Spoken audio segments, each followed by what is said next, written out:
Drivers day है क्या। मैं आज कितना खुश हूँ, मैं अपनी खुशी को बयान नहीं कर सकता। और मैं साथ साथ पूरे उन ड्राइवरों को भी खुश देखना चाहता हूँ, या उनके दिलों में भी ये बैठे कि भाई ये हमारा डे इसलिए मनाया गया या इसलिए दिया गया क्योंकि आज से जो है 24 जनवरी हर साल एक ड्राइवर्स डे मनाया जाएगा। ड्राइवर को कभी अपनी सोसाइटी ने वो पहचान नहीं दी जिसके वो लायक या जिसके वो हकदार है। दौर में ड्राइवर को कोई पूछता नहीं है ये किस वजह से हुआ, क्योंकि इनके लिए ना कोई कानून था, ना कोई हदबंदी थी, और ना ही अभी तक इनको कोई पहचान मिली थी। और आज जो मांग, जो आज ये हमारी जो ये दीर्घना मांग थी, आपको आपकी वसातत से मैं ये कहता चलूँ कि ये नेशनल ड्राइवर्स डे सेलिब्रेट हो रहा है, उसकी काविशों में हमने कोई कसर नहीं छोड़ी। मैं अपने confederation all Kashmir transport confederation की बात करूंगा, मैं प्रेसिडेंट की हैसियत से बात कर रहा हूं। हमने कोई कसर नहीं छोड़ी पिछले 5-7 सालों से। हम तो हमारी तीन मांगे थी मरकजी सरकार से।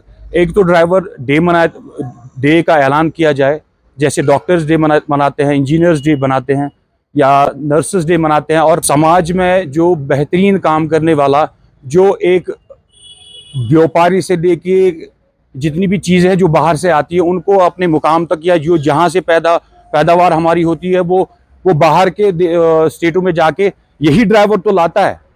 यही ड्राइवर फौज के पास होता है, अपने हेल्थ में होता है, अपने डिफेंस में होता है, अपने पुलिस में होता है, अपने सिविल में होता है। ये ड्राइवर कितना काम करता है, लेकिन इस ड्राइवर को आज तक इसका डे नहीं मनाया गया। इसके लिए मैं मरकजी सरकार और जितनी भी तंजीमें हैं, जैसे all India auto rickshaw taxi bus federation जो ऑल इंडिया, उसका मैं चीफ ऑर्गेनाइज़र भी रहा हूँ, उनकी काविशें हैं। दिल्ली में हमारे जो जनरल सेक्रेटरी साहब है राजेंद्र सोनी जी, उनका हाथ है।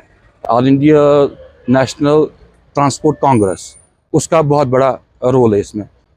मैं अपनी तरफ से, अपनी कॉन्फेडरेशन की तरफ से, एक प्रेसिडेंट की हैसियत से, मैं मरकजी सरकार और जितनी भी तंजीमों ने ये ड्राइवर्स डे लाने में अपनी कोशिशें की, उनका मैं बहुत शुक्रगुजार हूँ।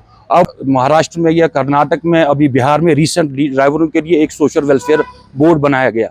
जैसे यहाँ पे वर्कर्स होते हैं, लेबर डिपार्टमेंट के तहत जो भी आते हैं, जैसे बिल्डिंग कंस्ट्रक्शन वर्कर हो गए या बाकी जितने इस जुमरे में आते हैं, उनके लिए एक पैकेज होता है गवर्नमेंट की तरफ से। उनको जो बेटियों की शादी होती है या घर में कोई बच्चों को पढ़ाना वगैरह होता है, उसके लिए बहुत अच्छी वो सब्सिडी या ऐसा कुछ देते हैं, लेकिन या स्कॉलरशिप देते हैं। लेकिन ई श्रम की बिना पे हमारे साथ वादा किया गया था कि जितने भी ड्राइवर है उसको ई श्रम कार्ड के साथ जोड़ के जितनी भी वो स्कीमें होगी वो उन पे लागू होगी। लेकिन बदकिस्मती के साथ ये कहना पड़ रहा है कि अभी तक वो इम्प्लीमेंट नहीं हुआ, और ना ही वो अभी मेरे ख्याल से करने के मूड में है।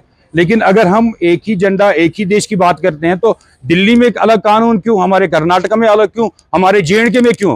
मैं खुद 91 से कर रहा हूँ, तो मैंने भी देखा कि ड्राइवर कैसे चला करते थे। आज पता नहीं यार, मेरी तब के लाइसेंस है, अभी 16 साल का बच्चा लाइसेंस के लिए अप्लाई करेगा, वो मेरे बराबर हो जाएगा। क्यों? हमें सीनियरिटी मिलनी चाहिए।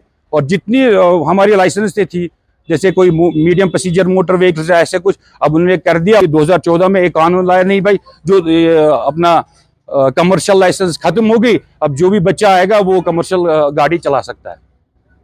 तो ये सब चीज़ें, ये नाइंसाफियाँ जो हो रही है एक ड्राइवर के साथ, जो एक जब कोविड हुआ तो कौन था? यही ड्राइवर तो था, चाहे वो डॉक्टर को ले जा रहा था, पुलिस को ले जा रहा था। वेलफेयर बोर्ड की तो मांग कर रहे हैं हम।